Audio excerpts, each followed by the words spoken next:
But as soon as he said it, I had to check. I said, "You are 100% right. Yeah, I am I feel you. sorry." I said, "Can I explain to you what my thought process was and what I was feeling in that moment?" Hmm. And I did. He goes, "Well, now I feel like a piece of shit. I didn't think of it that way." But the point is, if we would have never talked about it, we would have just harbored that.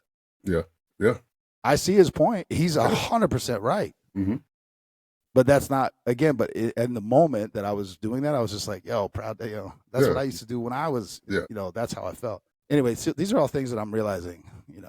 Over time. yeah, man.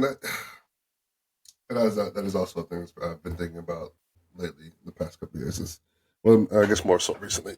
Is I don't know. I think we talked about this online, offline, but the concept of like people not being able to be wrong, right? I'm guilty Or of that myself, very right, much so. and I've been telling you, I've been thinking about this deeply. Not waking up at not keeping me up at night, but it is like it's a thought process. I've strings of thought on this. Late night. That shit is late nights. It's fucking 1 o'clock in the morning. And just waiting for the shift to get over. So it's just my mind is just all over the fucking place. But people not being able to be wrong, right?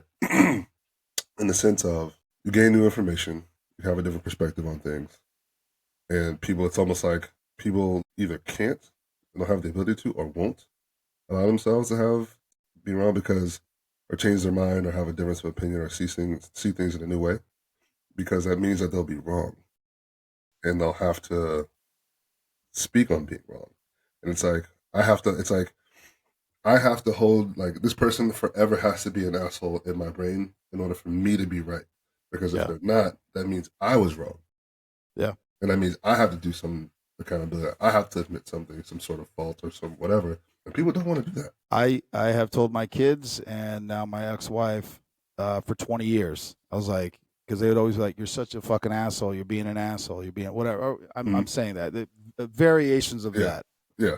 and I would be like, if everything I say always you're filtering it as I'm an asshole, then that's how you're always going to take. Like I was saying, you're wrong for how you're receiving what I'm saying. Yeah. I did this for 20 years, and it wasn't until recently that I Mhm. was like, maybe I was just an asshole.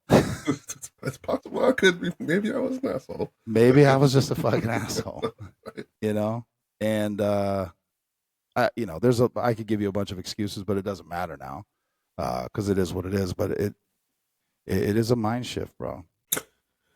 It is, and like I don't It's know not when fun. it's not, but I don't know when that shift comes, Yeah, I or don't like know. what triggers it. Is it? I don't think it's necessarily age, right? But maybe it's a certain amount of life experience or a certain amount of experiences or whatever, right? But the ability to, I guess, be wrong or change your mind or have different opinions on like people just bro, it could be just about anything. People just like I have to be. And the thing that's crazy is I guess like bigotry and like racism is one of those things where it's like I'm always like why do you think that, or like why do you feel that way about whatever, and it's like people can't even really give you like an answer, and it's like everything you've encountered says that what you think and believe is wrong or is contrary to the reality of whatever's happening. It's like, and you can't see past that, and why is that?